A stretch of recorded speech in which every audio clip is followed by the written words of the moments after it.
Bom, pessoal, então estamos gravando novamente aqui. Vamos dar continuidade à aula de hoje. Falar um pouco agora sobre durabilidade, tá? Nas estruturas de. Deixa eu fechar aqui essas coisas. Outra coisa aberta aqui. Falar um pouco sobre durabilidade nas estruturas de concreto armado, tá? E isso não é, novamente, pessoal, isso não é extensão de linguiça, não. Isso que vai ser essencial para o nosso dimensionamento. No caso,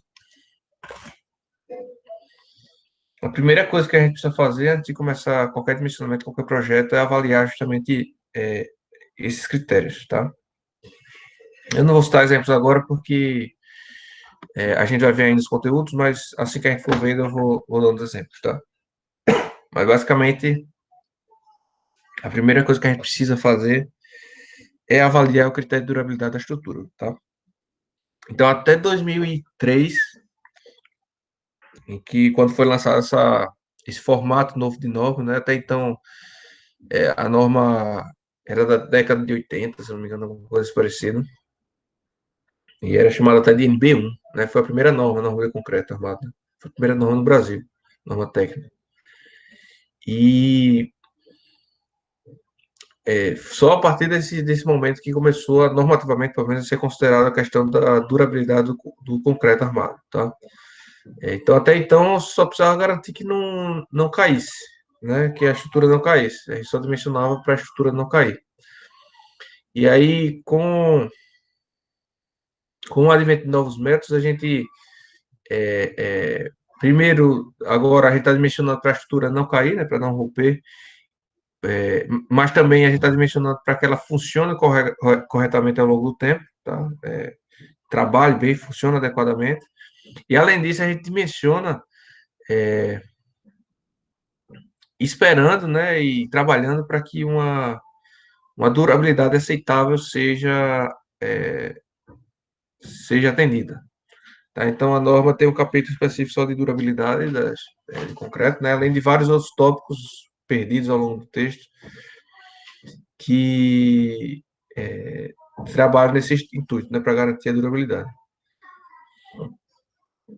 Então, esse é um problema, a parte da durabilidade, é porque a gente não vê o efeito danoso de uma má consideração de durabilidade de imediato, né? A gente leva tempo para ver esses efeitos danosos, né? Décadas até.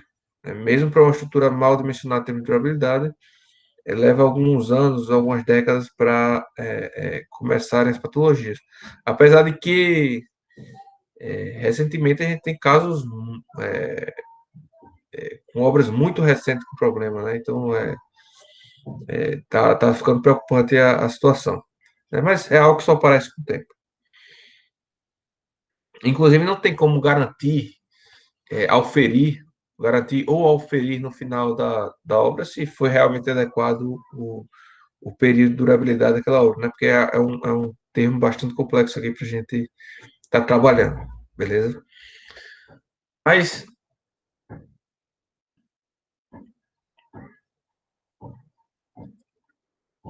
mas a norma vai se dividir justamente em três grandes grupos, né? Um que é para determinar a capacidade resistente da peça, né? Está diretamente relacionado à ruptura, à ruína da peça. Outro para o trabalho, o desempenho adequado, né? Em serviço da estrutura. Aí o outro a parte de durabilidade, beleza? É, e aí tem alguns textos aí que basicamente é o que tem na norma, tá? Mas deixa eu abrir aqui também para vocês não ficarem muito perdidos, mas basicamente a norma aqui, ó,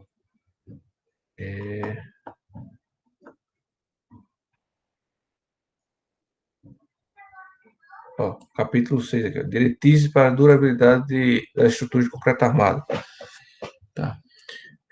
E aí ainda tem o capítulo 7, critérios de projeto que visa durabilidade, tá? Então são dois capítulos específicos aí para, são dois capítulos pequenos, né? Mas vamos dar uma olhada neles. São os primeiros aí. com conteúdo efetivo. O resto é definições, né?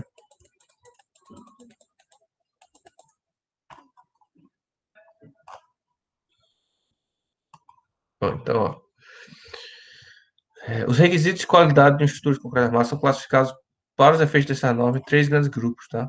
Capacidade resistente, cometer, desempenho, serviço e durabilidade. Beleza? Então, durabilidade consiste na capacidade da estrutura resistir às influências ambientais previstas, né? Ou seja, a agressividade ambiental, tá? E definidas em conjunto pelo autor do projeto e pelo contratante, vale destacar isso, ó, não é decisão só do projetista ou só do contratante, é em conjunto.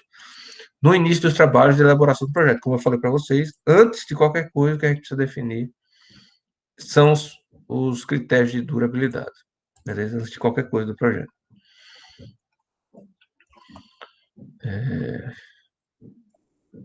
Então, diretrizes para a durabilidade da estrutura de concreto armado, tá? Estruturas de concreto. Então, exigência de durabilidade. As estruturas devem ser projetadas e construídas de modo que, sob condições ambientais previstas na época do projeto, tá? E quando utilizadas conforme preconizado em projeto, conservem sua segurança, estabilidade e aptidão em serviço durante o prazo correspondente à sua vida útil. Portanto, a gente tem que dimensionar as estruturas para ela durar, para ela durar o tempo necessário que a gente vai chamar então de vida útil. Tá? Então, a gente tem uma vida útil e a gente precisa dimensionar a estrutura para atender a essa vida útil. Então, basicamente é isso. Tá? E só que em projetos, a vida útil efetiva a gente só vai saber quando chegar ao fim dela. Tá? Que aí vai saber o tempo de vida útil. Então, quando a gente estima uma vida útil inicial, a gente chama de vida útil de projeto, ou seja, atendendo todas as é, tudo que foi projetado, atendendo os critérios de manutenção corretamente, a gente espera que chegue-se a essa vida útil. Então, portanto, esse tipo de definição é a vida útil do projeto. Então, por vida útil de projeto, que o entende-se o período de tempo durante o qual se mantém as características da estrutura de concreto, sem intervenções significativas, desde que atenda os requisitos de uso e manutenção prescritos pelo projetista e pelo construtor, tá? Conforme blá, blá, blá. Bem como de execução de reparos necessários decorrentes de danos acidentais. Então, veja, vamos lá. Vida útil, período de tempo durante a qual se mantém características da estrutura de concreto, tá? Então, enquanto tiver atendendo ao desempenho, né, de utilização aquela estrutura, ou seja, aquela estrutura foi projetada para uma edificação residencial. Então, enquanto tiver funcionando como uma edificação residencial, garantindo a segurança, garantindo o bem-estar, né, garantindo a boa sensação de moradia, então aquela estrutura ainda está na sua vida útil, tá? Tá ainda na sua vida útil. Sem intervenções significativas, portanto, enquanto estiver atendendo e sem reparos, né? E sem reparos significativos, ou seja, sem você escorar toda a sua garagem para você poder quebrar a viga e limpar a armadura e tudo mais, seja, sem intervenções significativas, tá? No momento que você teve uma intervenção, ou seja, você pegou e reparou elementos, elementos estruturais que já estavam danificados, então acabou a sua vida útil de projeto, não quer dizer que acabou a sua vida útil total, tá? Acabou a vida útil de concreto, beleza? Desde atendidos os requisitos de uso e manutenção precisos. Veja, tem que ser atendido os requisitos de uso e manutenção. Assim como o carro, você compra o carro, tá? E faz aquelas manutenções periódicas, né? Para manter aquela garantia que você tem, né? De 2 anos, 3 anos, dependendo do carro, 5 anos. Você precisa ir lá na concessionária, botar óleo, trocar óleo, né? E tudo mais. Mesma coisa precisa fazer para a edificação, né? Óbvio que não, isso não é feito, né? Quando é entregue pelo construtor esse manual, muitas vezes não é intuitivo, muitas vezes não é entendível pelo leigo, e o normal é que esse negócio se perca aí ao longo do tempo, né? Você compra um apartamento usado, você nem tem mais esse manual de utilização, né? Isso aí fica perdido no meio da papelada, tá bom? No entanto, o correto é ter o manual de uso e manutenção para que você garanta essa durabilidade. Você me pergunta, professor, E o que é que você precisa fazer de manutenção para garantir a vida útil da estrutura de concreto? Eu vou dizer que eu não sei. Manutenção preventiva para estruturas de concreto é muito complicado. É muito complicado, tá? E seria uma especialidade à parte, essa parte de manutenção de edificações, né?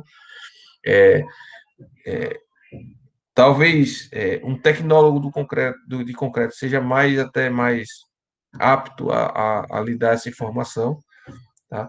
Mas, basicamente, o que eu posso dizer é que é complicado manutenção preventiva no concreto, né? Então, apesar de durar mais do que as estruturas metálicas sem manutenção, a manutenção do concreto armado é cara, tá?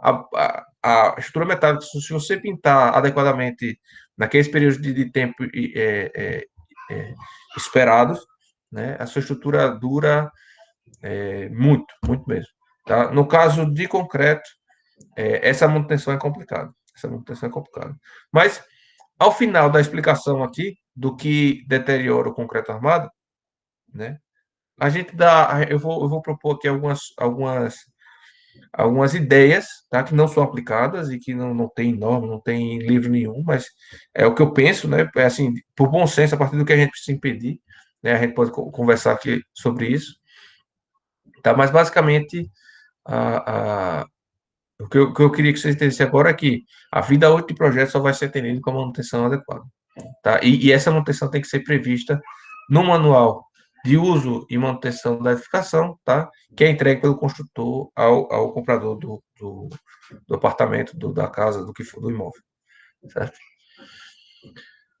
Ah, ok, bem como a execução de reparos necessários decorrentes de danos acidentados, né? Por exemplo, você está no pilar de garagem, teve uma batida, tirou uma lasca de concreto, você tem que reparar, isso aí não vai estar dentro daquelas intervenções significativas que a gente comentou anteriormente, tá?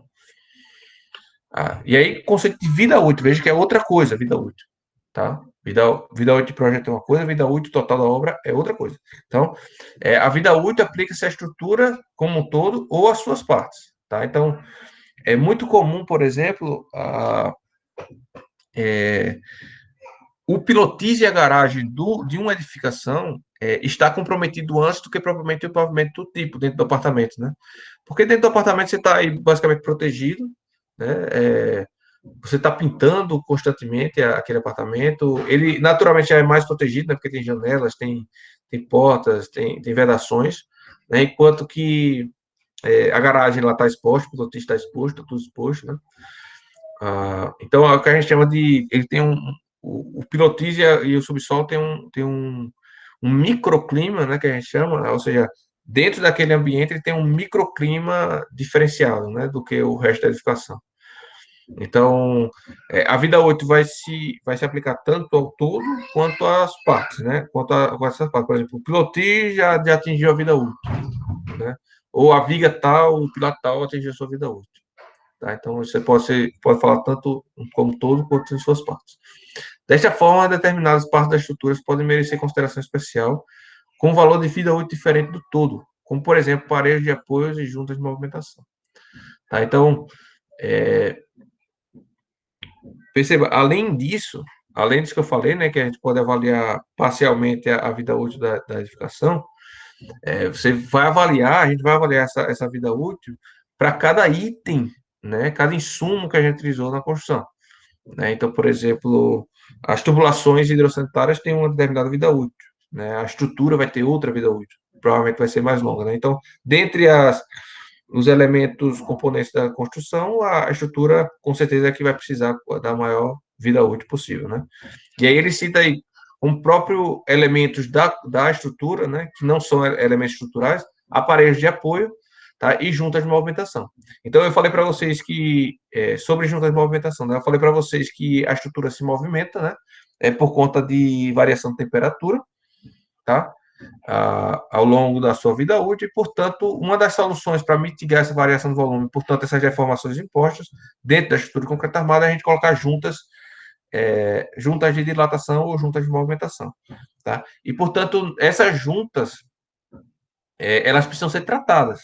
Tá? Você vai precisar botar um silicone, um elemento impermeabilizado ali, um elemento protetor, tá? Para impedir que a umidade entre naquela junta, né? E diminua a durabilidade da sua estrutura naquela região. E, portanto, essas juntas, né, esse impermeabilizante, essa que a gente chama mastique e o selante, né, da junta, vocês vão aprender, acredito, isso melhor em tecnologia da construção civil. Essa junta precisa ser trocada de 10 em 10 anos, 5 em 5 anos, ela tem uma vida útil muito menor do que a estrutura como um todo. Então, você precisa garantir, você precisa também respeitar essa vida útil desses elementos não estruturais, mas que fazem parte da nossa estrutura, né? O que seria um aparelho de apoio, tá? Então, eu citei para vocês que. Eu citei para vocês.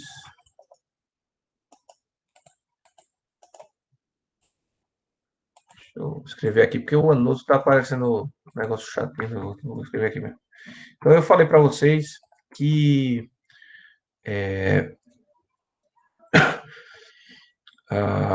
pilares pré-moldados, né? A gente vem aqui, tem um consolinho olhando de lado, né? Pilar. Tá.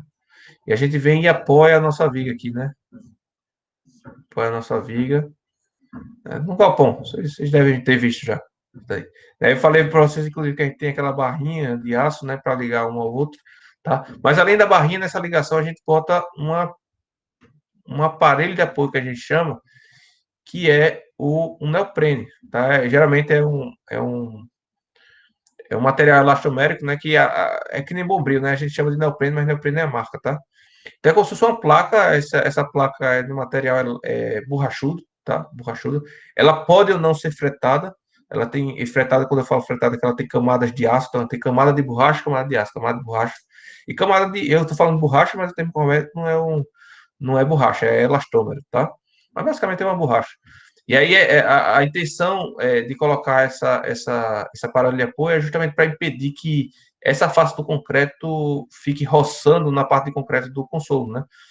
Geralmente esse tipo de atrito, de aplicação direta, gera fissuras aqui no consolo, tá? Gera fissuras no consolo, e para evitar isso a gente coloca aparelhos de neoprene, né? Então, muito utilizado em pontos, muito utilizado em elementos pré-moldados como um todo, beleza? Então, esse aparelho de neoprene tem 15, 20 anos de vida útil, depende do fabricante, tá? Vai dar a vida útil desse aparelho. Então, de tempos em tempos, você precisa içar essa viga, trocar o aparelho neoprene, tá? E voltar a viga à posição inicial, né? Porque a vida útil do aparelho neoprene é menor do que a vida útil da estrutura como um todo, beleza?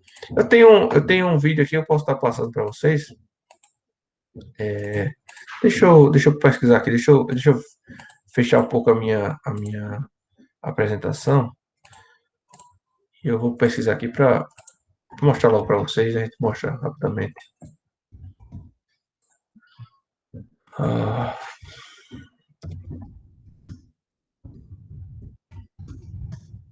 precisando aqui, tá? Só um cara que eu sigo que ele. Vocês escutam o áudio, não, né? Vocês escutam meu microfone, né? Mas não precisa escutar o áudio, não. Na verdade, deixa eu ver se tem um vídeo completo aqui.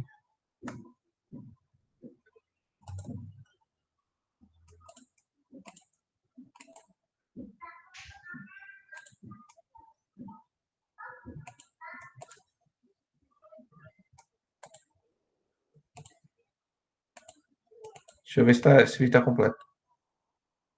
Beleza. Deixa eu botar para acelerar aqui. Escutar, vocês não escutam não, né? O áudio do vídeo, né, pessoal? Me responde aí.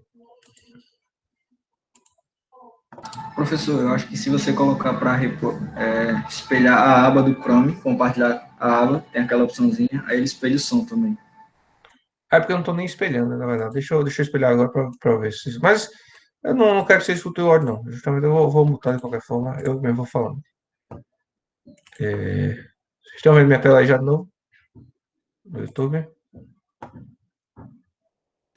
Sim, está espelhando. Bom, pessoal, vocês depois podem assistir o vídeo completo, tá? Mas eu vou aqui rápido. Deixa eu tirar o áudio aqui, senão me confunde. Isso aqui é numa ponte, tá? Eles vão fazer o macaqueamento da ponte, da superestrutura da ponte, ó.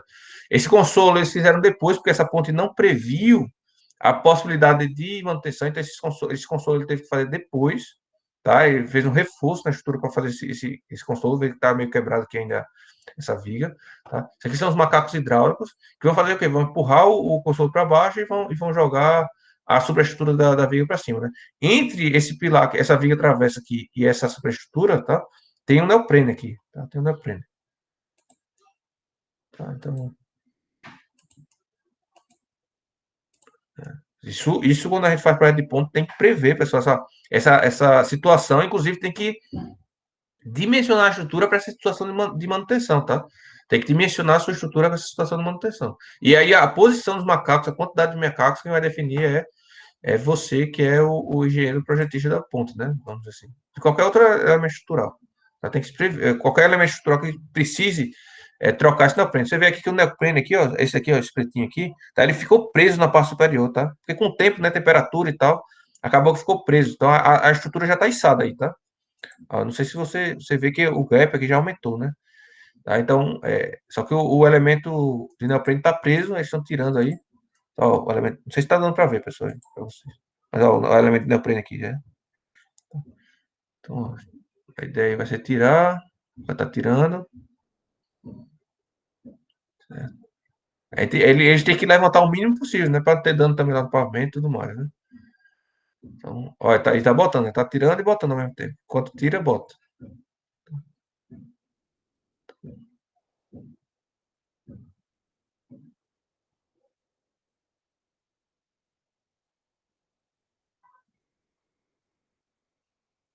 Achei bem interessante esse vídeo. Eu acompanho esse cara aí. Esse cara botou muitos vídeos bons, tá? Depois vocês recomendo vocês acompanharem ele também. É Silvio Andrade, não, acho. SA Engenharia. Pernambuco, ele. Muito bom. Gosto muito dos vídeos dele.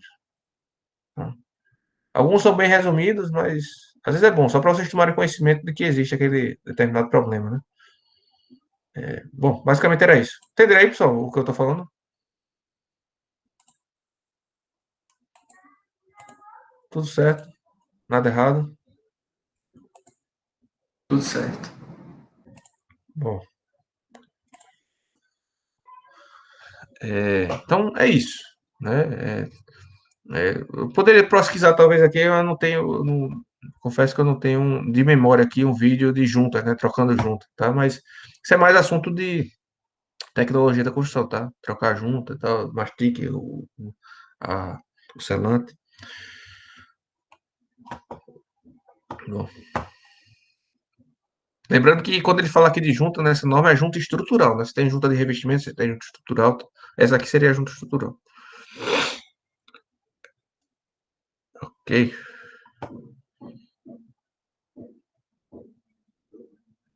Ok. Então vê que ele não prevê aqui um tempo de vida útil, tá? Nessa norma 6118 não se prevê aqui uma vida útil explícita, né? 50 anos, a estrutura deve durar 50 anos, deve durar 20 anos, deve durar 30 anos. Não se prevê aqui, tá? Aí tem uma norma de desempenho, tem uma norma de desempenho que, que fala em algum ponto, tá? Mas eu posso até pesquisar melhor para a próxima aula, eu deveria ter feito isso. Fala em 50 anos, 50 ou 75 anos, tá? A norma de desempenho fala. Não desempenho brasileira, né? Aí tem baixo desempenho e estrutura de alto desempenho. Aí, de desempenho mínimo, que seria 50 anos, e alto desempenho, que seria 75 anos, tá? Agora, ao meu ver, né, essa vida útil deveria variar conforme cada caso, tá? E com uma facilidade também de se trocar, né? De se trocar a estrutura. E depende também, por exemplo, se é uma obra de ponte, por exemplo, não é uma coisa, tem que ter uma durabilidade. Uma obra de uma edificação residencial particular, privada, que você compra, é outro, né? Eu, particularmente, para obras públicas, quando eu faço projeto de obras públicas, né? Eu considero que essa obra tem que durar no mínimo 100 anos, tá? E considerando que a, a manutenção será deficitária, né? Já prevendo que a manutenção não vai existir. Na verdade, não vai nem ser deficitária, não vai existir. Apesar de que a gente coloca lá notas no projeto e tudo mais, dizendo que é preciso fazer manutenção, tá? Sobre o mecanismo de investimento, eu vou falar depois com vocês, tá? Eu vou falar depois. Mas o que eu queria mostrar para vocês agora era isso, essa questão de definições de vida útil, né? De durabilidade, o que é a durabilidade perante a norma, beleza? Então a gente vai continuar aqui com a aula.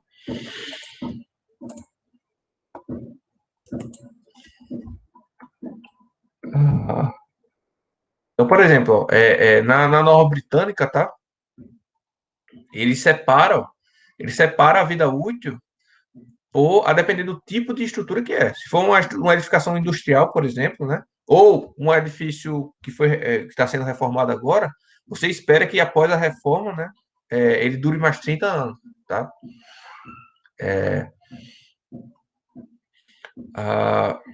Para obras de arte ou edifícios públicos novos, 120 anos, tá? A norma britânica pede 120 anos de durabilidade. Como é que garante essa durabilidade? Vamos ver. Eu não tenho pressa, tá? Vamos ver ainda. Esse é o intuito dessa nossa aula. Beleza? Vibrou aqui. Tem outros nomes aqui, ó. Tem outros documentos também. Tem o documento ISO, tem o documento FIB, tá? Aí tem a norma de desempenho brasileira, ó.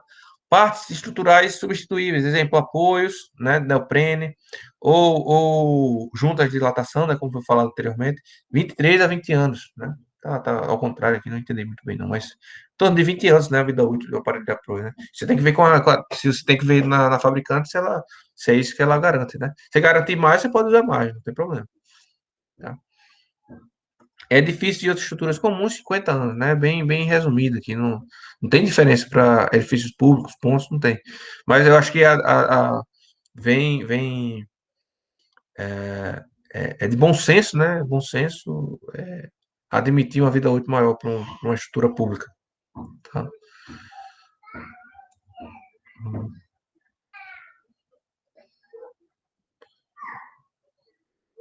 Beleza. Então, na norma de desempenho, falando mais especificamente, as estruturas, né? A vida útil de projeto mínima 50 anos, superior ou maior que 75, né? Aí tem para pisos, para vedação, para tudo, sistema sanitário, né? Para cada um tem uma vida útil. No caso, ele fala aqui de estrutura de forma geral, o que eu acho ruim, né? Apesar de que essa norma de desempenho ela só é específica para estruturas de edifícios, tá? Então não é válida para estruturas de pontes, não.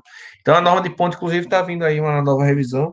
Eu não sei se eles vão tratar isso, propor uma vida útil específica para pontes. Tá?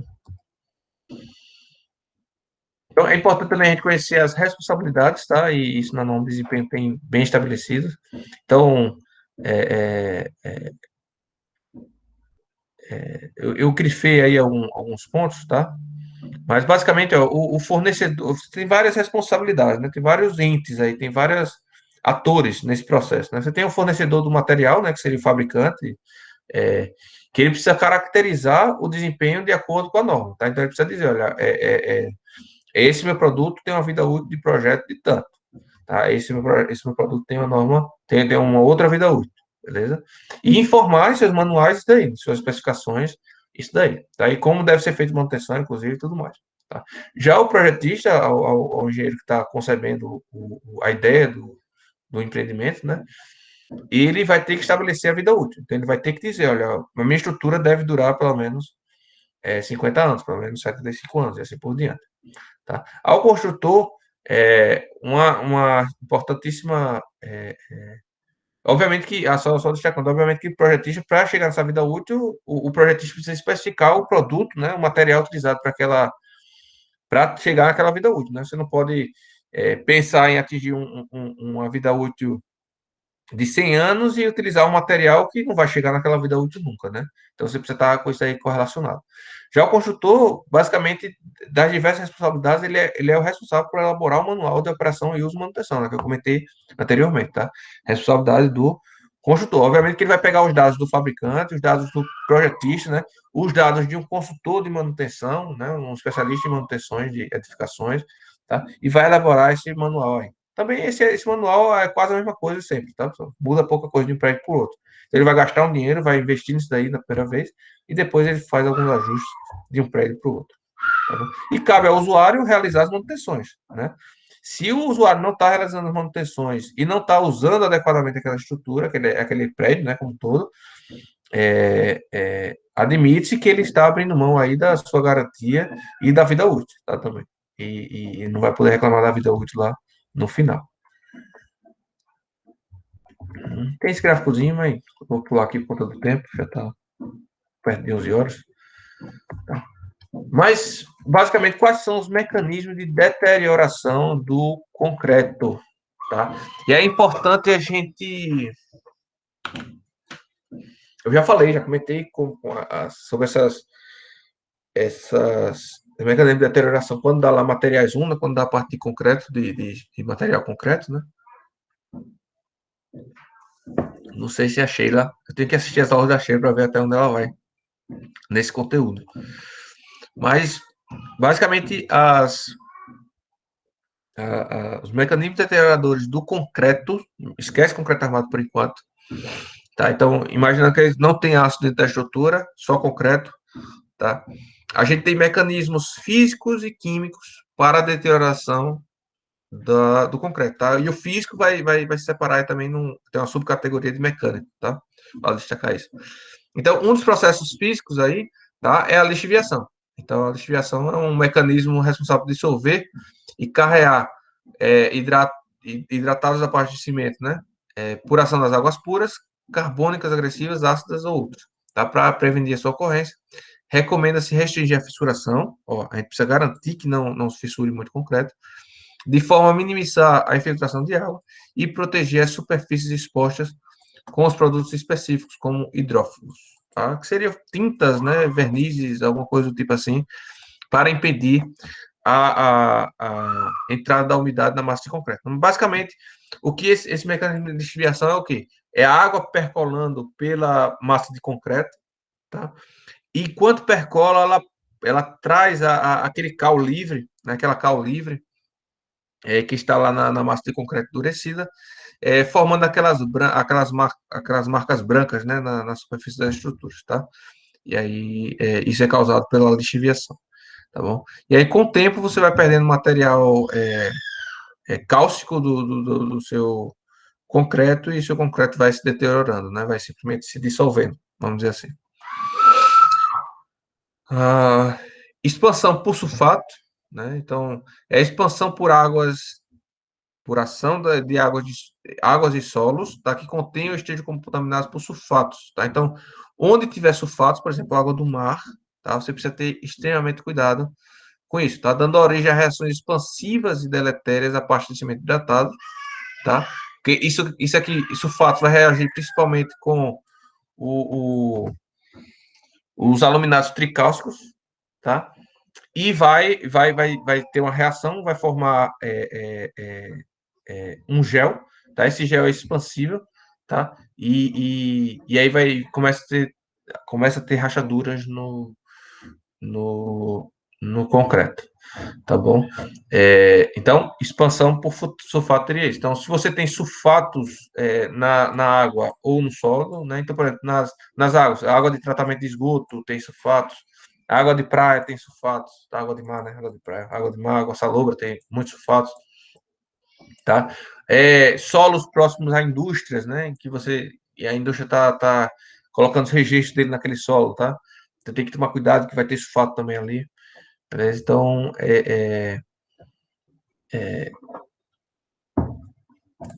você vai ter aí problemas por expansão de sulfatos, né? Veja que ah, teve até um caso agora, recente, lá no escritório, aí, dimensionando uma estação de tratamento de esgoto, né? Umas caixas de concreto para uma estação pequena de tratamento de esgoto. E aí o cliente queria usar um concreto de 25 MPa e tal, vocês vão entender melhor essa associação depois, mas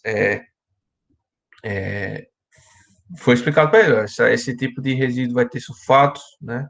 Vai ter muitos sulfatos, pesquisei, mostrei para ele artigos dos componentes do do esgoto, né? Falamos com a empresa que fez o dimensionamento do projeto da estação de tratamento de esgoto e elas confirmaram. Então, esse daí a gente teve que usar um concreto muito melhor. Tá? Um concreto muito melhor. Só como destaque. O que é melhor, o que é o concreto melhor, o que é o concreto pior, depois eu ainda vou falar ainda hoje, tá? Se Deus quiser. Se der tempo aí, 11 horas já, vamos correr um bocadinho aí.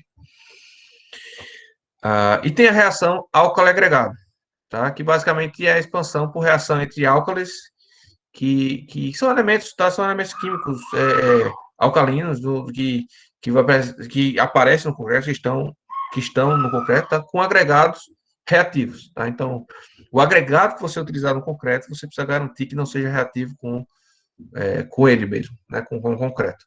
Senão, o que vai acontecer é que depois do concreto endurecido, esse agregado reativo vai reagir com o álcool de concreto, tá? E vai abrir um monte de fissuras, né? Então é isso que a gente chama de reações.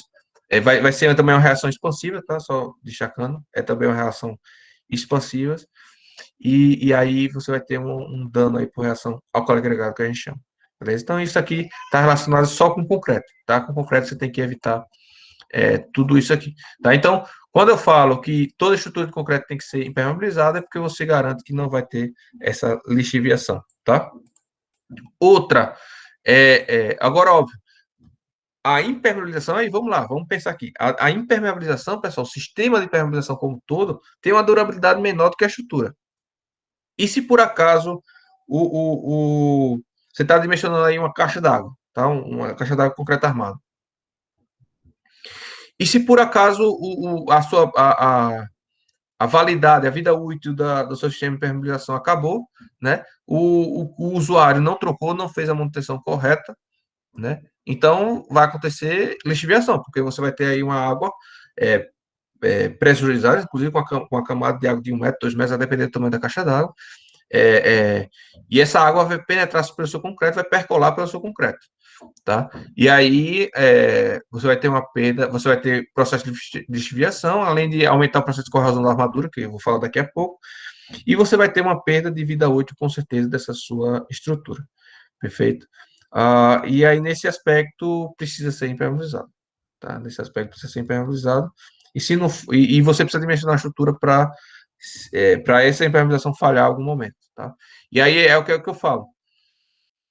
Além de colocar a impermeabilização, você vai ter que garantir que não haja fissuração. Eu, pelo menos, tá? Veja que a norma não fala de não fissuração. A norma fala de restringir a fissuração, tá?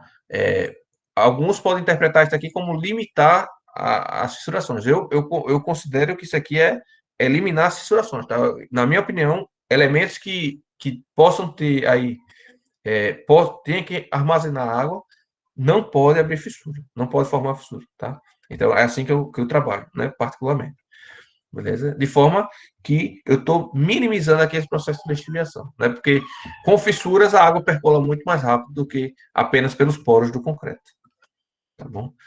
Expansão por sulfatos, né? A gente vai ter que garantir aqui o concreto, tá? Que reaja menos com os sulfatos, tá? Que eu vou comentar. Você tem um cimento específico, quem pagou materiais vão comigo sabe. Tem um cimento específico que a gente chama de cimento RS. Cadê a caneta aqui? Tá? Cimentos RS. Quais são os cimentos RS? São cimentos resistentes a sulfatos, né? Então, por exemplo, se você tem uma região que você sabe que vai ter sulfatos no meio ambiente, né? Como agente agressor ao concreto, você põe o concreto resistente a sulfatos, né? Esses concretos resistentes a sulfatos geralmente têm altos teores de escória de alto forno ou pozolana, tá? Mas é essencial você, de alguma forma, tá? Ou usar adições a mais, né, na mistura do concreto, evitar essa reação aqui com os sulfatos, beleza? E a reação com agregado você restringe apenas garantindo a não utilização de agregados reativos na mistura do concreto, tá? Então você faz um teste de reação dos agregados antes de misturar o concreto, né? Isso aí vai ser a responsabilidade da concreteira, caso vocês comprem esse concreto direto com o concreteiro. Alguma dúvida aí nesse aspecto, pessoal? Não. Estou falando muita coisa aqui, pessoal, e são coisas extremamente importantes. tá? Não pense que isso aqui é... A gente não vai estar utilizando isso aqui no curso, né? Para dimensionar uma viga, para dimensionar uma laje, a gente precisa dessas informações, né? Mas no dia a dia do projeto, você está ligadíssimo, ou de obra também, né? Então, você vê, esse cara estava prevendo no orçamento dele, né? Já estava construindo, ele previu no orçamento dele um concreto de 25 MPa, né? E teve que utilizar um de 40, né? Por conta dessa questão do sulfato. Então, vê que diferença, né? Levou, deve ter, não sei se ele conseguiu colocar aditivo na obra, né? Mas pode ter levado um prejuízo assim aí. Então, vocês precisam estar ligados, tá? No quais são as possibilidades de deterioração do concreto. Ah,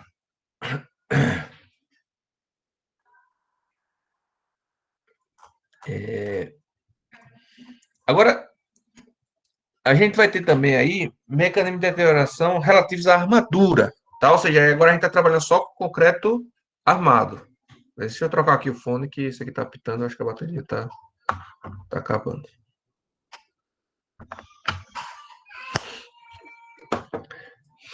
Então, concreto armado, pessoal, gera... Vocês estão me escutando? Estão me escutando, pessoal? Sim. Beleza. Concreto armado geralmente vai ter problemas maiores aí em termos de... Se você conseguir evitar esse aqui, né? Que você evita antes, tá? Isso aqui é apenas com algumas considerações. Mas, então, aí, no caso, a durabilidade do concreto armado vai estar diretamente relacionado com o tempo que leva para a, a armadura daquele concreto armado começar um processo de, de corrosão. Isso é importante destacar que não é bem assim. Eu vou falar melhor um pouquinho. Assim.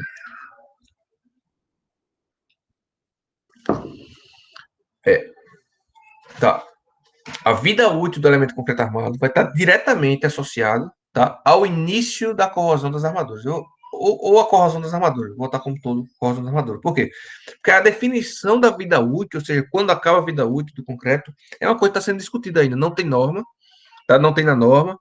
Eu assisti até uma palestra agora recente, ano passado, eu acho, o professor Paulo Alendo, vocês podem procurar aí no YouTube, talvez vocês encontrem, que ele comenta bem isso, né? Não há uma definição ainda do que é armadura, vida, quando é que acaba a vida útil do projeto, né? Porque se é no momento em que inicia o processo de corrosão, ou se é no processo ou se é no ponto em que esse processo de corrosão compromete a estrutura, tá? Que são dois momentos diferentes, né? No momento que começou a corrosão, ainda não está a estrutura não está comprometida ainda, né? Ele ainda vai ter um processo de corrosão, vai demorar um tempo, 1 ano, 2 anos, 3 anos, não sei, para ele começar a consumir aquele material metálico, né? Aquele aço. Beleza? Então, há uma discussão sobre isso aí, mas está diretamente relacionado. Então, a vida útil do elemento de concreto armado está diretamente relacionado ao processo de corrosão, né? O início ou o meio, não sei, do processo de corrosão. Tá?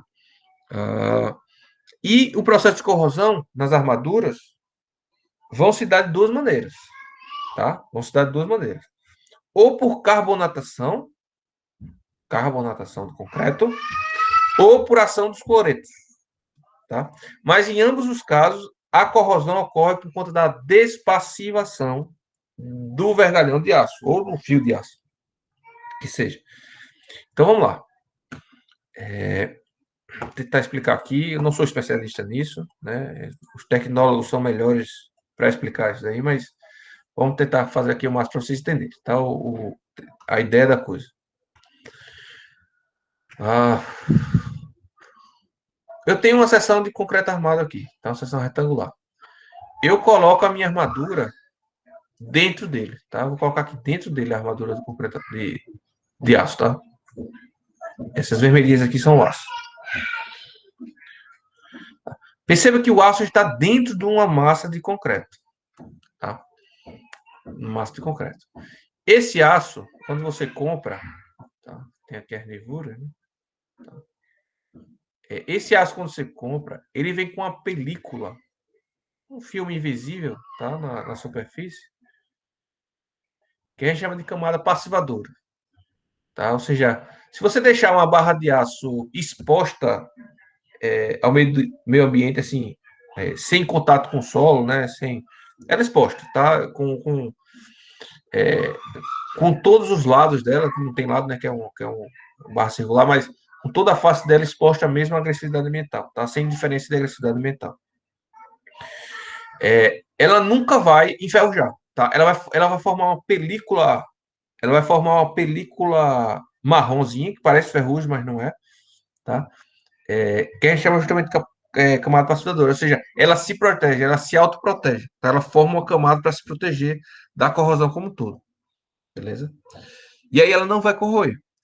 Essa camada que a gente chama de protetora é justamente a camada passivadora que a gente chama do aço, tá? Quando está em um meio alcalino, que o concreto é um meio alcalino, tá? Meio alcalino, beleza? Essa camada passivadora, enquanto a barra de aço estiver no meio alcalino, essa barra de aço estará íntegra. Essa camada passivadora permanecerá, tá? Existirá, permanecerá, continuará, tá? Protegendo o aço. Então, o aço nunca vai corroer enquanto essa película estiver presente no aço. E quando é que você despassiva a armadura? Quando é que você despassiva a armadura? Quando você forma uma pilha eletroquímica, tá? Então, toda corrosão só ocorre, toda a, toda corrosão só ocorre se houver diferença de potencial elétrico mesmo, tá? Entre uma uma é, é, ao longo da barra, tá? Entre uma armadura e outra ou ao longo da barra. Então, por exemplo, eu tenho uma barra aqui, tá? Essa barra está dentro do concreto. Então, quando, se por acaso, um trechinho dessa barra perder essa camada protetora essa camada de protetora, né, que a gente chama de camada passivadora, em um trechinho, tá, vai se formar a pilha, né, ou seja, esse trecho vai ter um potencial, vai ter uma resistividade que a gente chama, tá, aqui V1, não sei se é, acho que é esse termo, né? E o resto da barra vai ter um potencial V2, né, diferente. E aí o que vai acontecer? Vai haver uma transferência de elétrons, tá? Vai haver uma transferência de elétrons. E esses elétrons, né, eles vão se movimentar do trecho de maior resistividade para o ponto de menor resistividade, né? Ou seja, vai haver uma tendência de equilíbrio, tentar se equilibrar aí a resistividade, mas não vai conseguir, e nesse processo há caminhos de elétrons. Enquanto está havendo esse caminho de elétrons, né, você tem uma pilha formada, tá? Você tem uma pilha formada. E esse processo de pilha nunca se acaba até o aço, que é o seu combustível, vamos dizer assim, tá? For todo consumido, né? For todo consumido. E transformar. E óbvio que o subproduto dessa pilha, desse consumo, né? Dessa reação química, é a ferrugem, né? Aquela camada de ferrugem. Ou seja, você está transformando aço em ferrugem, tá? Ah, beleza. E como é que forma essa pilha? Tá? Como é que forma essa pilha? Tem duas maneiras. Tem duas maneiras. Que seriam a maneira de acabar com essa passivação, né? Você tem que acabar essa passivação para formar essa pilha, né? E essas duas maneiras são as que eu falei anteriormente, que é a despassivação, né? Que é justamente por eliminação dessa camada passivadora, por carbonatação e por cloretos, e a gente vai comentar um pouquinho deles, cada um deles agora, tá? 10 e 10, né? Veja que é importante entender o mecanismo, tá? Óbvio que eu não sou especialista, não sei, não sei tudo aqui, tá? Mas a ideia da coisa você precisa entender para conseguir garantir a durabilidade da coisa, tá? Entender até as verificações que a gente faz para garantir essa durabilidade, né? Bom, só que vale destacar, tá? Vale destacar que essa pilha, além de só se formar, se você conseguir despassivar, conseguir despassivar uma parte das armaduras, né? Inclusive, se você despassivar toda a armadura uniformemente, vale destacar isso, se você despassivar a armadura toda uniformemente, ela não vai formar pilha. Ela não vai formar pilha. Por quê? Porque não vai haver diferença de potencial, tá? Diferença de resistividade. Mas vamos lá. Para essa pilha ocorrer, além de ter essa despassivação em um ponto da armadura, você precisa ter também umidade, água, tá? Porque os elétrons vão se movimentar por meio dessa solução, né? Que vai estar diluída na água, tá? Você precisa de oxigênio para a reação ocorrer. Precisa de oxigênio, tá? E só, basicamente só. Então, para essa reação ocorrer, além da despassivação, vai precisar ter na jogada água e oxigênio. Tá? Água e oxigênio. Isso é extremamente importante. Se você conseguisse garantir que o seu concreto tivesse sempre seco, 100% seco, ou seja, eliminar a umidade do ambiente, vamos dizer assim, a umidade ambiental, você garante que a sua obra vai durar para sempre, tá? Ou da mesma forma, se você conseguir garantir que você vai eliminar o oxigênio, não vai ter oxigênio, também não precisa se preocupar com corrosão, porque não vai ocorrer, tá? Só vai ocorrer se tiver um trecho despassivado da armadura, água e oxigênio. Eu acho que é isso. Eu não sei se falta outro aí, mas eu acho que são esses 3 pontos que precisa para ocorrer a corrosão. Entenderam aí, pessoal, a ideia? Sim. Bom.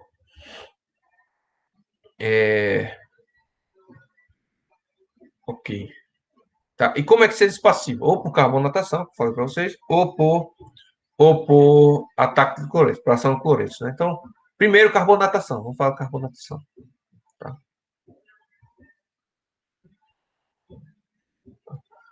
Quando a gente fala de carbonatação, o principal agente agressor seria quem, pessoal? O bom senso aí.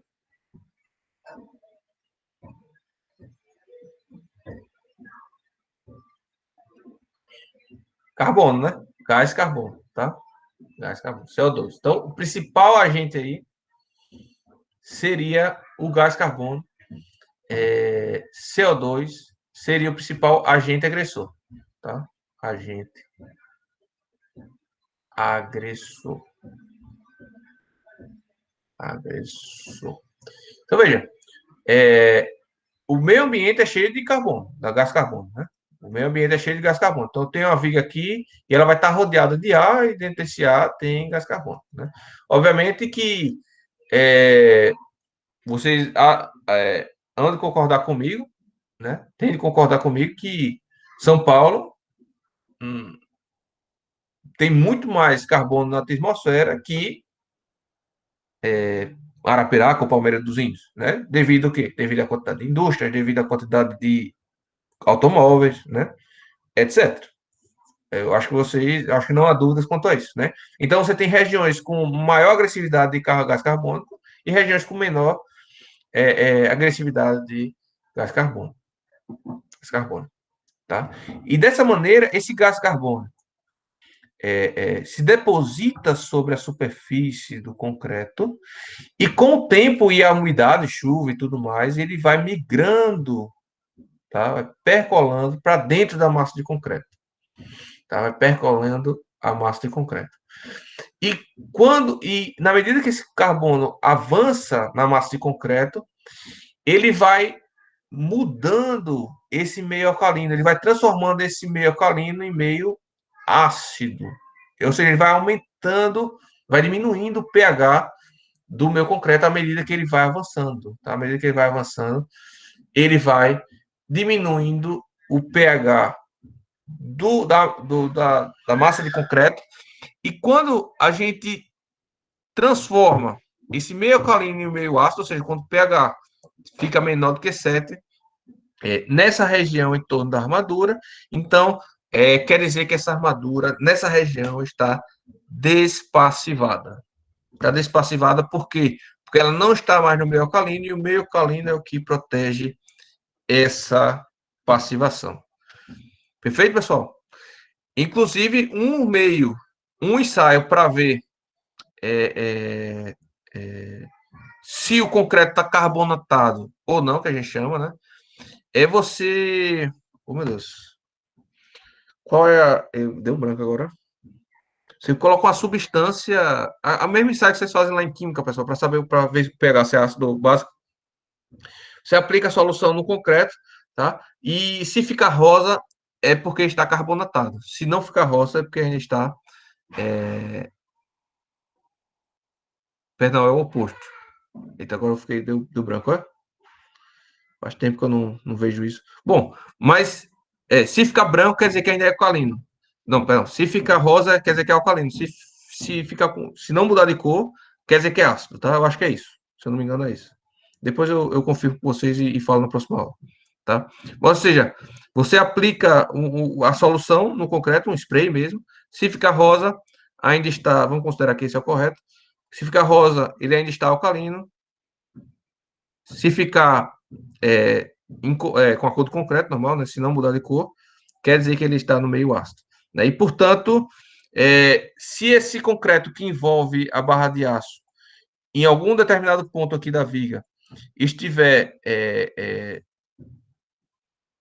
sem, se não tiver mais um meio alcalino, né? Se for um meio ácido aqui, esse trecho da sua barra vai estar despassivado, tá? E aí vai formar pilha, vai formar corrosão, e aí você perde a sua estrutura, acaba a vida útil da sua estrutura, beleza? Por outro lado, uma outra forma de ocorrer, mesmo que o seu concreto como um todo não esteja com pH alterado, tá? Mesmo que esteja íntegro, né? Se por acaso se depositar aqui elementos de cloreto, tá? Cl-, em algum ponto da sua estrutura, algum ponto da sua barra de aço, tá? E esse cloreto vai migrar pela massa de concreto não por percolação, mas sim por difusão, tá? Vale destacar isso. Então, mesmo que você diminua os poros do concreto, nem sempre é necessário, nem sempre é suficiente para resolver o problema de cloreto, tá? Para resolver o problema de cloreto, você tem que eliminar o contato entre os poros, tá? Você tem que transformar toda a porosidade que você tem em porosidades distantes, né? Fechadas, tá? Você não pode ter um poro alongado, né? Assim, em que ele caminhe tranquilamente. Então, é por difusão que ele vai se caminhar, tá? E ele chega na superfície da barra de aço a partir justamente desses caminhos, tá? Ou a partir de uma fissura, né? Se tiver uma fissura, ele vai ali, vai chegar bem mais rápido na armadura no ponto que tiver fissurado, né? Então, vamos supor que eu tenho uma fissura aqui, né? O agressor vai entrar bem aqui, né? E já vai se localizar na minha barra de aço. Depositando cloreto na superfície da barra de aço, a pilha começa automaticamente, porque esse cloreto aqui, ó, ele é negativo, tá? Ou seja, ele necessita de um elétron, então o elétron vai tender aí até ele, beleza? E aí você forma a pilha. Obviamente você também precisa de oxigênio e precisa de água, tá? Precisa de água, precisa de oxigênio, tá? Para isso ocorrer também. E onde é que tem cloreto, pessoal? Onde é que vai ter o agente agressor de cloreto? Cloreto é o quê? Sal, né? Tá? A composição do sal. Onde é que eu tenho mais sal, pessoal? No ar, no meio ambiente.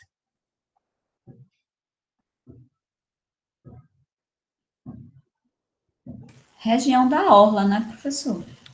Perfeito. Região próxima ao mar, né?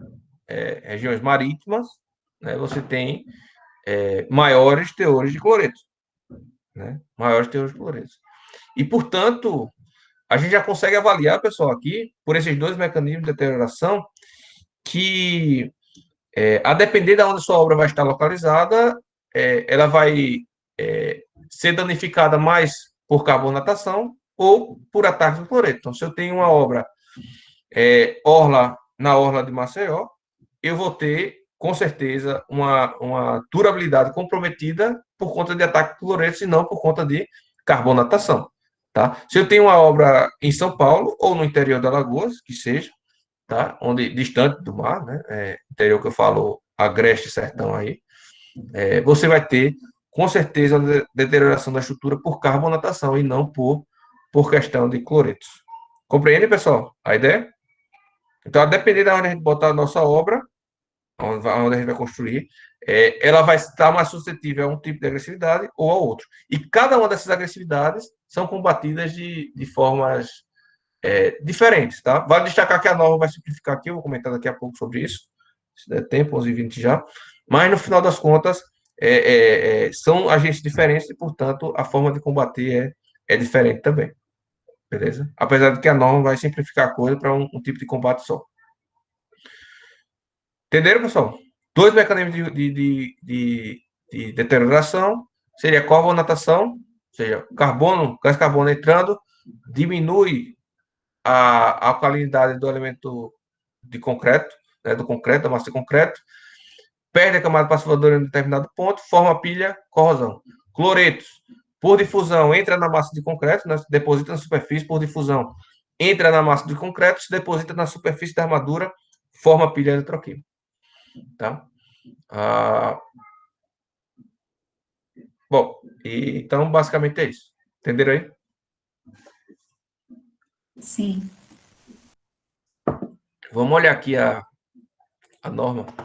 O que é que ela fala? Então, é a despacificação por carbonatação, né? É a despacificação por carbonatação, ou seja, por ação do gás carbônico na atmosfera sobre o ácido da armadura. As medidas preventivas consistem em dificultar o ingresso dos agentes agressivos ao interior do concreto. O cobrimento das armaduras e o controle de fissuração minimizam esse efeito, né? Sendo recomendado um concreto de baixa porosidade. Então, pessoal, eu até devia ter falado isso antes, mas por obviedade, né? Por obviedade, se o carbono está na parte externa da nossa estrutura e a gente quer impedir que ele entre nela, né? Porque senão vai despassivar a nossa armadura. O que a gente tem que fazer é minimizar que esse agente entre no nosso concreto, né? E a gente minimiza isso reduzindo a quantidade de fissuras, porque seria um caminho livre, né, para esse agente percorrer uma fissura, e a gente também controla isso diminuindo a porosidade do concreto, tá? Óbvio que você pode diminuir também fazendo a pintura, né? Então, já teve um projeto que eu trabalhei há uns 3 anos atrás, em que o cliente decidiu por fazer concreto aparente depois da obra pronta. Então, antes ia ser uma estrutura normal, né? O concreto armado, depois você ia passar reboco, cerâmica, né? Ia ter cerâmica, inclusive. Então, depois ele mudou a ideia e disse que ia fazer a estrutura em concreto aparente, ou seja, já estava executada a estrutura lá, inclusive, já estava na obra, já estava pronta, e ele disse, não, eu não vou fazer revestimento, não, vai ficar um concreto aparente aí. O que eu disse para ele? Olha, já que a gente não vai ter esse acréscimo de argamassa que eu estava considerando antes, né? Não vai ter uma impermeabilização, não vai ter uma cerâmica aí protegendo, vamos colocar aí uma pintura, vamos fazer uma pintura protetiva, né? E a gente pintou, obviamente que incolou, né? A gente utilizou o estilo verniz, né? Sem cor, né? E a gente a cada 2 anos faz essa pintura para garantir a durabilidade da obra dele.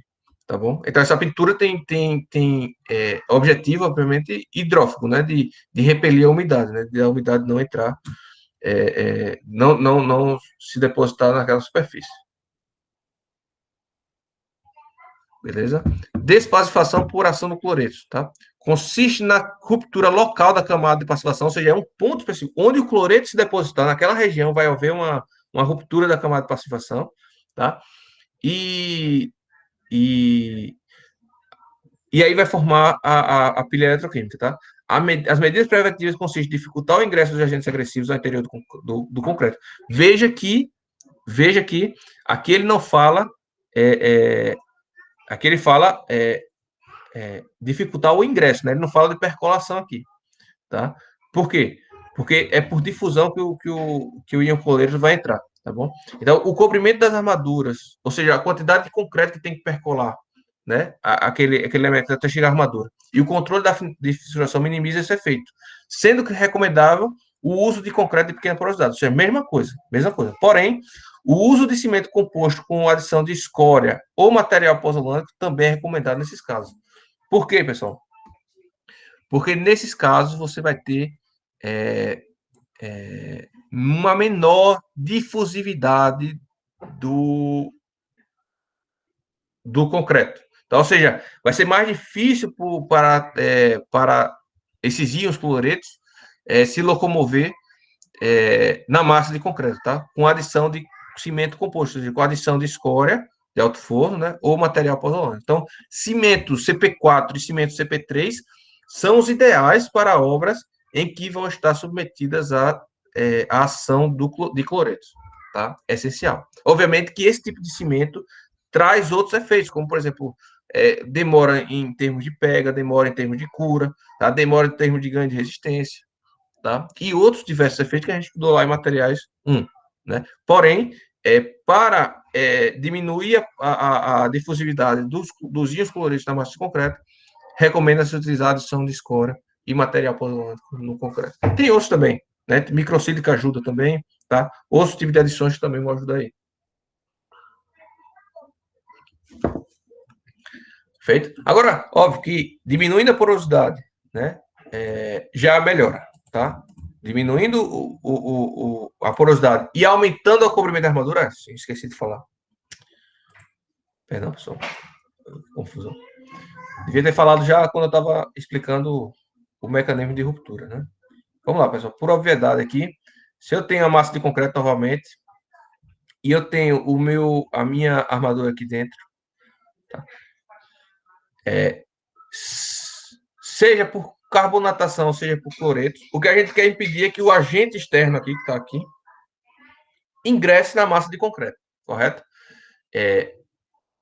E se ingressar na massa de concreto, que ele demore para chegar até a armadura, tá? Que demore para chegar até a armadura.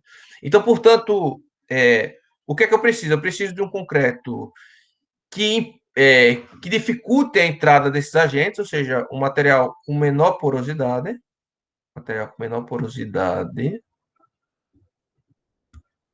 de menor porosidade, e também eu preciso de uma distância maior. Quanto maior essa distância aqui, ó, tá? Que a gente vai chamar de cobrimento da armadura, tá? Quanto maior esse cobrimento, tá?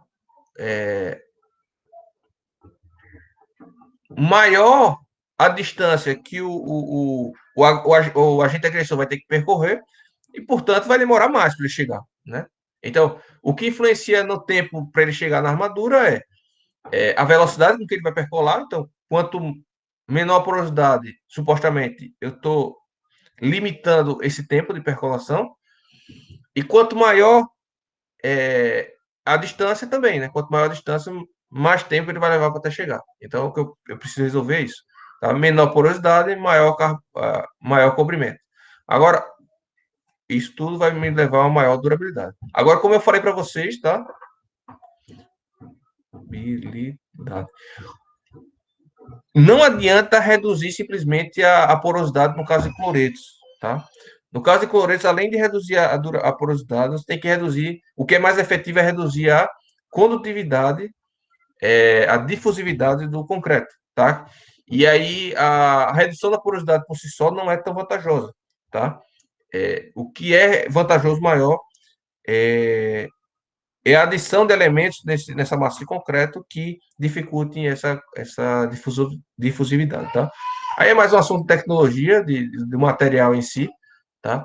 E aí eu confesso que não domino, tá? Tenho uma breve noção, porque assisti já palestras, porque já li vários artigos, mas não sou especialista nesse assunto, né?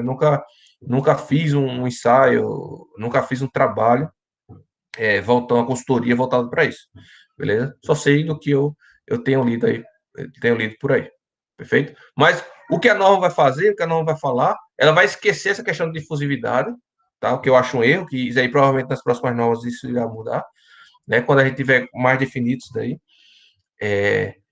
E o que a gente vai fazer é diminuir a porosidade o máximo possível e aumentar o cobrimento o máximo possível para garantir a durabilidade, beleza? Agora, no caso de ação de cloreto, apesar dela não... Ela deixa claro aqui, né? Apesar dela não falar posteriormente quanto você tem que colocar de material portolâmico, quanto você tem que colocar de escora, ela deixa claro que se você utilizar um cimento desse tipo aí, vai melhorar muito, tá? Vai melhorar muito, e vai mesmo, tá? Porque o que mais ajuda não é nem a porosidade, e sim essas adições colocadas no concreto. Isso por causa do cloreto, tá? Por causa de cloretos. Beleza. Visto? Entenderam a ideia, pessoal? Esse é o mecanismo. Vamos ver agora, na prática, como considerar isso. É bem simples, a norma faz bem simples, mas, veja, quando a gente trata um assunto tão complexo de forma simplificada, tem um monte de erro aí embutido, tá? Tem um monte de falha, e o importante é vocês entenderem os mecanismos de agressividade, de deterioração, tá? Para aplicar corretamente esses processos simplificados, pelo menos, ou até recomendar a utilização de processos mais elaborados, né? Saber onde buscar, beleza? Podemos seguir aqui para a parte prática da coisa. O que é que a gente vai fazer, no final das contas? Sim. Bom. Então, o que a gente vai fazer, a primeira coisa para garantir a durabilidade da edificação, que a NBR 6118 traz, primeiro você precisa definir a agressividade do meio ambiente, tá? A agressividade do meio ambiente. E essa agressividade do ambiente, você não vai precisar, para resolver aqui o problema de norma, você não vai precisar separar cloretos de carbonatação, porque a norma só vai trabalhar com essas duas situações aqui, ó, o cobrimento das armaduras controle de fissuração, tá? E concreto de pequena porosidade. Ela só vai garantir, só vai garantir a durabilidade a partir desses três controles, tá? Cobrimento das armaduras, fissuração e porosidade. Então, isso daqui é igual aos dois, né? Então, ó, cobrimento das armaduras, controle de fissuração e concreto de baixa porosidade. Então, isso aqui é comum aos dois. Então, para você seguir a norma aqui 6118, você não precisa separar a agressividade em cloretos e carbono, tá? Porém, por bom senso, que eu já comentei para vocês, já mostrei o porquê, né? O ideal é você separar isso daí. O que vai ser, qual tipo de deterioração vai ser preponderante para a sua estrutura? Vai ser cloretos ou vai ser carbono? Né? E aí, a norma pede para você classificar em classes de agressividade ambiental, tá? Que a gente vai chamar de CA, beleza? CA. E aí ela vai separar em 4 classes de agressividade ambiental, de 1 a 4. Tá? E aí essa classe de agressividade vai estar também baseada na intensidade dessa agressividade, né? De fraca a muito forte, tá? Passando por moderado e forte aqui. Então, a classe de agressividade 1 vai ter uma agressividade fraca, né? A 2 vai ter moderada, a 3 vai ser uma agressividade forte e a 4 muito forte. Beleza? Aí ela fala aqui, ó, classe de agressividade ambiental tá fraca, você pode considerar uma região rural, tá? Classificação geral, eu boto classificação geral aqui, né? Uma...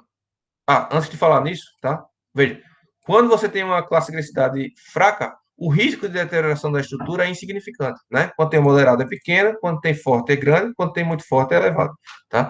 Mas o que seria uma classe de agressividade forte, né? E aí a norma dá umas dicas, tá?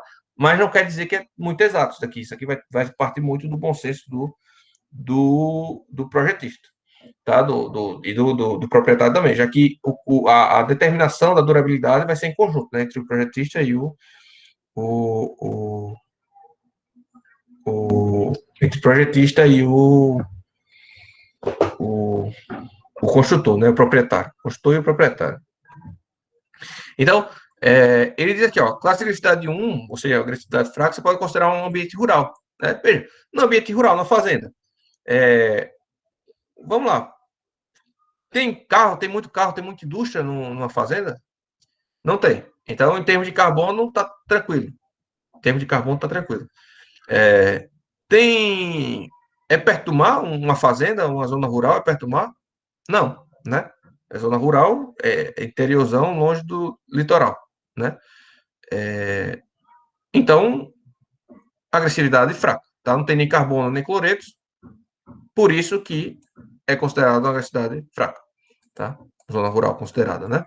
Então, pouco carro passando, um carro ou outro, uma moto ou outra, nenhuma indústria, longe do mar, pouco cloreto, agressividade fraca. Tranquilo aí, pessoal? Consegue visualizar isso bem? Sim. Tá. O que seria uma agressividade moderada?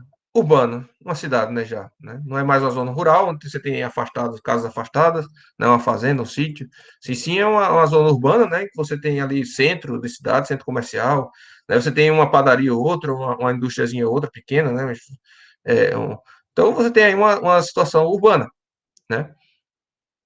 E uma situação urbana, ela vai estar submetida aí já a um teor de gás carbônico considerável. Tá? E por isso que a classe de agressividade ambiental é moderada.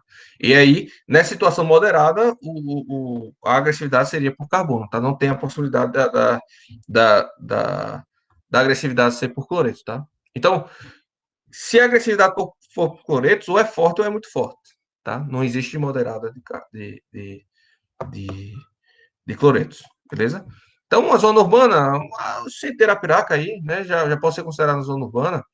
O centro de Palmeira, uma cidade dessa maior, né, com mais de 20 mil habitantes, mais de 15 mil habitantes, o centro ali já pode ser considerado urbano. Né? Não, ao meu ver, isso aqui é a opinião minha, não tô, isso aqui fica a critério do projetista, né? Então, tem duas observações aqui, tá? No microclima. Não, isso aqui depois eu falo. Aí uma classe de agressividade ambiental forte, né? O que a norma fala aqui, ó? Ou é uma situação de ambiente marinho, né? Agressividade marinha, que aí a gente está falando de cloretos, né? Aqui a gente está falando de cloretos. Ou industrial. Ou industrial, ou seja, com industrialização forte, né? Industrialização forte. Aí, acho que São Paulo, cidade, capital, estaria nisso, né? O entorno aqui. Maceió, eu consideraria no mínimo aí, tá? Muito carro, né? Eu confesso que inclusive Arapiraca eu considero aí também, tá? Nessa situação. Porque se não está hoje, já é questionável se está ou não hoje, né? Se não tiver hoje, vai estar daqui a 5, 10 anos, né? Está se desenvolvendo muito rápido Arapiraca. Então, é, essa é a situação, né? Por um lado, Cloretos, se for uma região marinha, né, próximo ao mar, uma certa distância para o mar, industrial, se for numa zona urbana com muita industrialização, né? Agora, você tem aqui muito forte, que seria industrial, agora tem um outro tipo de industrial, tem uma observação C aqui, ou respingos de maré, ou seja, respingos de maré é muito próximo à praia, né? Ou até em contato com a praia, né? Mas, por exemplo, orla, o ideal, ao meu ver, seria considerar isso aqui, né? Mas em Maceió mesmo não considero, em Maceió o mercado tem considerado isso aqui, marinha, né? Marinha. Mas eu já usei em alguns prédios em que a gente teve comprovação que a deposição de cloreto era muito mais alta, né? Eu comento posteriormente com vocês, em que a gente utilizou classe 4, principalmente perto ali do Cruz das Almas, perto do shopping, do Parque Shopping, tá em Maceió, muito forte. E a gente tem comprovação científica disso, por isso que a gente usou, né? Então a gente convenceu o cliente a partir da comprovação científica, uma dissertação que mostra que lá a deposição de cloretos é 30 vezes superior à deposição de cloretos na praia de Ponta Verde, tá? Óbvio que tem esse estudo tem restrições, tem o que ser criticado, né? Mas já é uma referência para a gente. Então, nesse caso aí eu utilizei Respingo Maré. Aí você me pergunta, professor, mas qual a diferença da Cruz das Almas para Ponta Verde?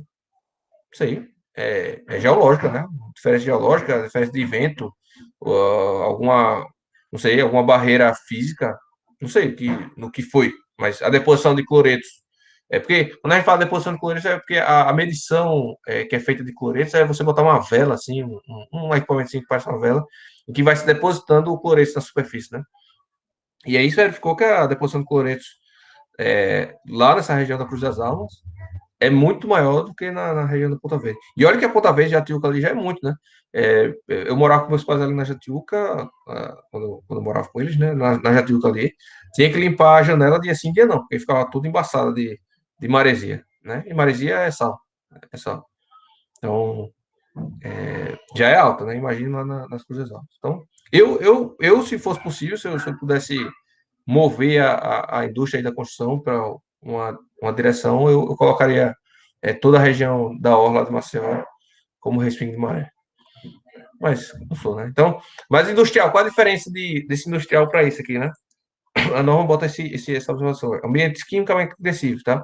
Tanques industriais, galvanoplastia, branqueamento industrial. Ou seja, basicamente, você está dentro da indústria, tá? Não é um ambiente que tem muitas indústrias, uma cidade que tem muitas indústrias. Você está dentro da indústria.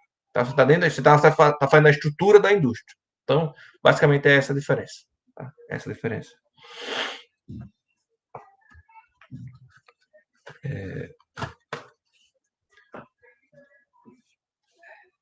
Beleza? Então, ambientes quimicamente ativos, né? Supostamente, aquela ETE que eu fiz, estação de tratamento de esgoto, né? É um tanque, não é um tanque industrial, mas é um tanque para receber efluentes de esgoto, que está cheio de sulfato, está uma agressividade muito grande e considerei muito forte. Mas, além disso, tem outra norma aqui que me corroborou com isso daí. Tá. Entenderam, pessoal, a ideia aí? Agora, fica muito aleatório, né? Fica muito aleatório isso. Não é algo muito específico. A gente precisa de mais estudos, mostrando qual é a deposição de cloretos, mostrando qual é o teor de carbono. E o ideal era a gente ter um mapa, né? Como tem para ventos, a gente tem um mapa de isopletas de cada região, né? Então, isso é um tema bom de mestrado, de doutorado, seja aí para a gente estar trabalhando aqui na cidade de Maceió, ou em Alagoas como um todo, né? Principalmente nas grandes cidades, nas maiores cidades da Placa, Santana, Palmeira, e Delmiro, né? E Maceió. Pegar essas aí e fazer uma avaliação. E o resto a gente faz por interpolação, né? Por bom senso. Mas a gente precisa pelo menos uma referência melhor. Tá? Então tem um estudo da UFAL, da Midian, dissertação de mestrado dela, se vocês quiserem ler. Ela fez um estudo, mas é um estudo bem deficiente e a gente precisa melhorar. Né? Precisa melhorar muito.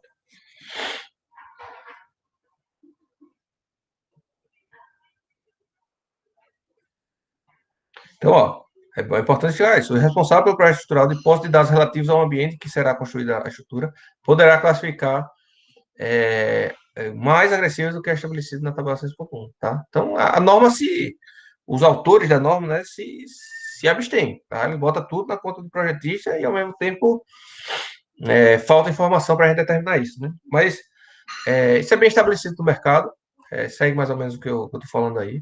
Eu não gosto de utilizar estrutura menor do que 3, tá? Classe 3. E eu fico nessa, entre 3 e 4, tá? Aqui na região de Alagoas aí. Agora, óbvio, se a gente vai trabalhar em Palmeira, aí já bota moderada 2, tá? Classe 2. Aí vai depender, beleza? Mas a primeira coisa que você precisa fazer é classificar a agressividade ambiental. Podemos prosseguir? Só para finalizar aí a aula de hoje. Estou já com fome. Então, como eu falei para vocês, a gente tem que diminuir a porosidade e aumentar o comprimento, né? Então, vamos logo com o comprimento, né? Que é fácil, que a gente já comentei. O comprimento, ou seja, a distância da face do concreto até a primeira armadura, né? Até chegar na armadura. Então, a depender da classe de agressividade, a gente vai admitir um comprimento, né? A depender da classe de agressividade do elemento estrutural também a ser trabalhado, né? Se for uma laje, a gente tem uma lista de cobrimentos. Se for viga ou pilar, a gente tem outra lista de cobrimentos. Isso aí se dá muito por conta da responsabilidade, né? A laje, como é um elemento plano, né? Um elemento de placa, ela consegue redistribuir melhor os esforços. Então, se um determinado ponto estiver corroendo, ela consegue distribuir os esforços melhor. Já uma viga ou um pilar, se estiver corroendo uma determinada armadura, ela vai estar comprometida, né? Então, por isso que os cobrimentos aqui de vigas e pilares são maiores do que de laje, aqui, né? Comparativamente, beleza? Mas aí vai depender da classe de agressividade ambiental. Então, se você está na classe de agressividade 1, então o comprimento que você precisa para laje é 2 centímetros, para viga e pilar 2,5 centímetros, tá? No caso de classe de agressividade 4, né, que seria o outro extremo, você precisaria de um cobrimento para lajes de 4,5 centímetros e de pilar e viga de 5 centímetros, tá? O cobrimento. Óbvio que isso aqui é para concreto armado, tá? A gente tem outros cobrimentos que é para concreto protendido, geralmente são maiores, tá? Por conta da armadura estar tracionada, né? Está sempre solicitada. Então, ela fica mais suscetível à corrosão. Aqui, no caso de concreto armado, a gente segue basicamente essas duas primeiras linhas. Se o elemento tiver contato com solo, né, você precisa aumentar aí um pouco o cobrimento, tá? No caso, considerar aí para viga e pilar. Tá? Então, seja uma laje em contato com o solo, vai ter que respeitar aí esses cobrimentos aí. Aí tem uma observação D aí.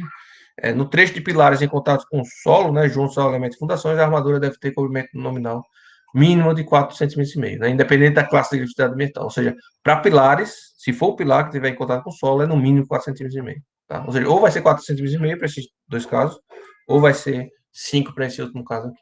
Tá? E qual seria esse pilar que estaria em contato com o solo, né, pessoal? Então, vamos pensar aqui numa situação bem corriqueira. Né? Você tem a sua edificação, pilar aqui, tá? Vamos dizer que é só um elemento de coberta aqui, tá? Vamos supor.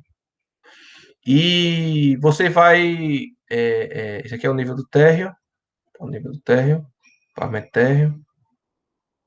E você tem que ligar esse pilar a uma fundação, né? A sua fundação, vamos dizer que você assentou essa fundação a 1 metro de profundidade. Tá? E aí você precisa prolongar esse pilar ó, até chegar na sapata, né? Até chegar na sapata, ou seja, esse trecho aqui ele vai ficar enterrado, né? Esse pescoço do pilar vai ficar enterrado. E aí você precisa de um cobrimento maior nesse trecho aqui que fica em contato com o solo. Tá? No mínimo 4,5 cm. Dúvidas aí, pessoal? Esse exemplo? Não. Dúvidas quanto à escolha do cobrimento aqui? Depende do tipo de estrutura, concreto armado pretendido, depende do tipo de elemento estrutural, laje, viga, pilar ou elemento de contato com o solo, e depende ainda da classe de grafite ambiental que você definiu já anteriormente, né? Entre classe 1 a classe 4. Tá? Vale destacar que esses cobrimentos aqui já estão levando em consideração uma variação de cobrimento de 10 milímetros, é por caso que haja algum problema em obra, né? Você, algum deslocamento da armadura em obra, e aí, portanto, a gente tem uma folga aí de 10 milímetros. Para pré-moldado, você consegue reduzir isso daqui. Né? Para pré-moldado, você consegue reduzir isso aqui para 5 milímetros. Tá? Então, tem aqui embaixo, especificamente, ó, para concreto de classe de resistência superior exigindo, não é isso. Para elementos estruturais pré-fabricados, não é nem pré-moldado, pré-fabricados, os valores relativos ao cobrimento das armaduras devem seguir os dispostos da NBR 9062. Basicamente, é 5 milímetros a menos do que isso aqui. Tá? Beleza?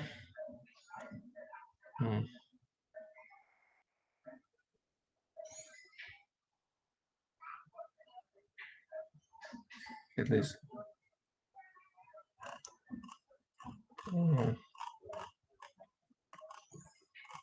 E, então, a gente resolveu aí o cobrimento, né? Garantindo um cobrimento mínimo aí para garantir a durabilidade segundo a norma NBR 6118. O que a gente precisa fazer agora é reduzir a porosidade. Né? E como é que a gente faz para garantir uma porosidade baixa? Bom, basicamente, a gente viu lá só para finalizar, tá? Depois dessa explicação, a gente finaliza essa parte de durabilidade. Então, para dosar o concreto, a resistência do concreto está diretamente relacionado ao quanto de água a gente coloca para cada grama de cimento. Né? Portanto, está diretamente relacionado à relação água-cimento do nosso concreto, tá? Resistência do concreto. E por quê? Porque essa água-cimento, essa relação água-cimento está diretamente relacionada à porosidade do nosso concreto, tá? Veja, eu comentei aqui mais cedo com vocês, né? Ainda hoje. A relação água-cimento que a gente coloca, a que seria necessária seria só 0,25 a 0,3 para reagir com o cimento, né? O resto da água que a gente coloca, então, se a gente considerar 0,45 ou 0,55, que for, em relação ao cimento, essa outra água vai evaporar, né? Então, a água que é evaporada na massa de concreto vai deixar poros, né? Vai deixar poros, tá? Vai deixar poros. Deixando poros, quanto mais poros, maior a porosidade. Então, portanto, quanto maior a relação água-cimento, maior a porosidade. Tá? E a porosidade está inversamente relacionada também com a resistência do concreto. Quanto maior a relação ao cimento, maior a porosidade, menor a resistência do concreto. Tá? Então, a gente tem essa correlação entre esses três parâmetros. Tá? Então, se eu quero diminuir a porosidade, porosidade. Eu preciso garantir um FCK mínimo para aquela agressividade ambiental, e eu preciso garantir também uma relação água-cimento máxima, tá? Então, é por isso, tá? Para diminuir a porosidade, a gente aumenta o FCK e diminui a relação água-cimento. E aí, a gente tem essa segunda tabelinha aqui, que na verdade é a primeira, a Ruda, que é a segunda, a depender da classe de agressividade ambiental e a depender se a gente está trabalhando com concreto armado ou concreto protendido, vamos só focar aqui no concreto armado, que é a nossa disciplina.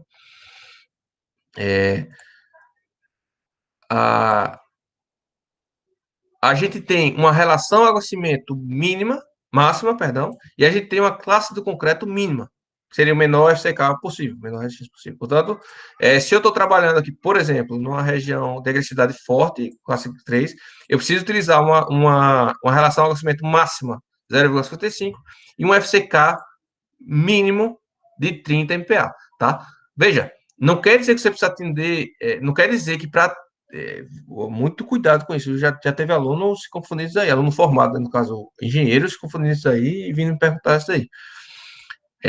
Essa tabela não quer dizer que quando você utilizar essa relação ao cimento, você vai atingir 30 MPa, não. Tá? Você precisa atender os dois ao mesmo tempo. Você precisa atender os dois ao mesmo tempo. Geralmente, quando você dosa o concreto para 30 MPa, isso aqui já está atendido, geralmente. Tá? Porque o concreto de 30 MPa vai ter aí uma relação de cimento de 0,4, 0,45, 0,48, alguma coisa assim. Então, geralmente já está atendido, nem sempre, mas geralmente já está. Então, você precisa atender os dois ao mesmo tempo, tá? Isso não quer dizer de jeito nenhum que se você utilizar essa relação ao cimento, você vai atingir o concreto de 30 MPa, não, tá?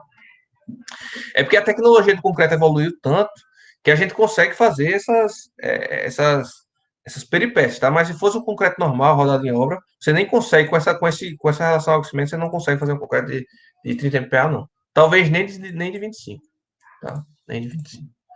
Então, basicamente, você precisa limitar a relação ao cimento e precisa limitar também, você precisa garantir um mínimo de resistência à compressão, a classe do concreto, tá? Porque aí, dessa forma, você pegando esses dois pontos, você garante que você, pelo menos, estima que a porosidade vai ser aceitável. Entenderam, pessoal, aí, esse critério? Então, porosidade está diretamente relacionada a FCK e relação ao cimento. Cobrimento, você determina lá a espessura mínima, né, de cobrimento. Não quer dizer que ali é mínimo, né? Não quer dizer que você pode usar mais, né? Ali é mínimo. Beleza? Entendido aí, pessoal? Eu queria conversar um pouco sobre a outra norma, mas já está muito tarde, já está meio-dia, eu vou estar parando a aula por aqui. Depois dá uma lida nessa NBR 12655 também, que ela traz outros parâmetros de durabilidade, tá? Para a questão de ataque de acidez, ataque de sulfatos. Então, dá uma lida. Isso aqui eu passei lá em materiais 1, né? Isso aqui é mais a norma de materiais 1, tá? Mas é interessante vocês reverem isso daí. Beleza? Perfeito. Ela traz mais critérios, ela é mais específica para os critérios de durabilidade. Então, ela fala aqui, ó, de caixa d'água, tá? FCK mínimo, relação a... Tudo baseado nessa questão da porosidade, tá? Porosidade e cobrimento, da distância de cobrimento. Fechado? Tava gravando, né? Tá gravando, eu vou... Então, pessoal, até a próxima aula. Eu vou finalizar aqui a gravação. Se tiver alguma dúvida, estou disponível.